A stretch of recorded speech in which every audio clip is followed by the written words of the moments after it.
மரியாதைக்குரிய செங்கோட்டையன் அண்ணன் அவர்களுக்கு வணக்கம். அண்ணா, யார் வேணா எந்த இயக்கத்தில் வேணா சேரலாம், அது அவங்கவுங்களோட விருப்பம். ஆனால் திமுகவும் அண்ணா திமுகவும் ஒன்று, இது ரெண்டும் வேற இல்லை அப்படின்னு என்னைக்கு சொன்னீங்களோ அன்னைக்கு உங்கள் மேலே இருக்கிற மரியாதை மிகவும் குறைஞ்சிருச்சுங்கண்ணா. ஏன்னா புரட்சி தலைவர் திமுகவை எதிர்த்து தான் இந்த கட்சி ஆரம்பித்தார். அவருக்கு எவ்வளோ தொந்தரவு கொடுத்தாங்க திமுக. புரட்சி தலைவி அம்மா அவர்களை சட்டசபையில் ஒரு பெண்ணுன்னு பார்க்காம எவ்வளோ துன்புறுத்தினாங்க. புரட்சி தலைவி அம்மா அவர்களும் எவ்வளவோ ஒரு பெண்ணாக இருந்து திமுகங்கிற தீய சக்தி எதிர்த்து தான் இந்த கட்சியை நடத்தினாங்க. கடைசியில் அம்மா உடம்பு முடியாது இருந்தப்போ கூட அவ்வளோ தொந்தரவு கொடுத்தாங்க. உங்களுக்கு தெரியும்.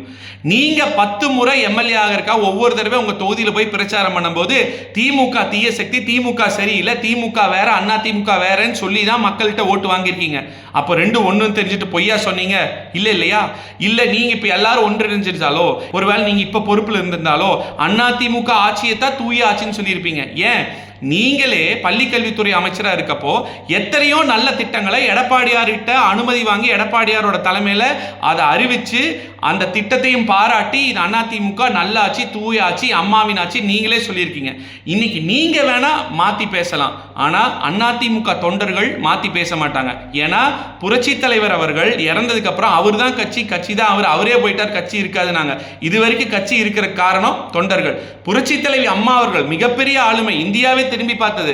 அவங்க இறந்ததுக்கு அப்புறம் அவங்க தான் கட்சி தான் அவங்க போயிட்டாங்கன்னா கட்சி இருக்காதுன்னு சொன்னாங்க. ஆனா இன்னைக்கு வரை கட்சி இருக்குன்னா அதுக்கு காரணம் தொண்டர்கள்.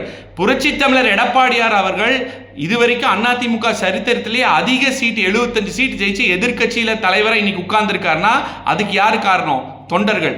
அதனால அம்மா அவர்கள், புரட்சி தலைவி அம்மா அவர்கள் எனக்கு பின்னாடி 100 ஆண்டு காலம் இந்த கட்சி இருக்கும் அப்படின்னு யாரை நம்பி சொன்னாங்க தெரியுங்களா? மன்னிக்கவும், எந்த தனி மனிதனை நம்பி சொல்ல, தொண்டர்களை நம்பி தான் சொல்லியிருக்காங்க. ஏன்னா நாமக்கல்ல செல்வ கணபதி அண்ணன் திமுக தூக்குனாங்க, அங்கே ஜெயிக்கலான்னு. ஜெயிக்க முடிஞ்சதா? இல்லை. இன்னைக்கு நம்ம தான் அண்ணா திமுக தான் ஜெயிச்சுட்டு இருக்கோம். இதே சேடப்பட்டி முத்தையா அண்ணன் மதுரையிலேருந்து தூக்குனாங்க, அதுக்கப்புறம் மதுரையில் நம்ம ஜெயிச்சுட்டு தான் இருக்கோம். தொண்டர்கள் தான் ஒவ்வொரு வீடாக போய் பூத் ஏஜென்ட் தொண்டர்கள், அடிமட்ட தொண்டர்கள் தான் ஒவ்வொரு வீடுக்காக போய் இது எங்கள் கேண்டிடேட்டு, ரெட்டலை கோட்டு போடுங்க, நாங்கள் இந்த நல்லதெல்லாம் செஞ்சுருக்கிறோம், திமுக இந்த கெட்டதெல்லாம் செஞ்சுருக்கு அப்படிங்கிற சொல்லியிருக்காங்க. நீங்கள் வேணா சொல்லலாம் திமுக ஒன்று அதிமுக ஒன்றுன்னு. ரெண்டு ஒன்று அல்ல.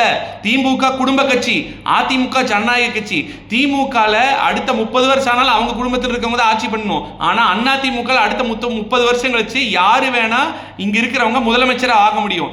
அதிமுகவோட திட்டங்கள் எல்லாத்துக்கும் மக்களுக்காக இருக்கும். திமுக அவங்க குடும்ப வளர்ச்சிக்காக தான் திட்டத்தையே பிளான் பண்ணி போடுவாங்க. நீங்க சொல்ற தூய ஆட்சியை ஒன்றிணைந்து வேலை செஞ்சு எடப்பாடியார் தலைமையில் செஞ்சார்ஜ் கோட்டையில் 2026 கொடுக்க போறது உறுதி உறுதி உறுதி என்பதை உங்களுக்கு அன்போடு சொல்ற கடமைப்பட்டிருக்காங்கன்னா. நன்றி, வணக்கம்.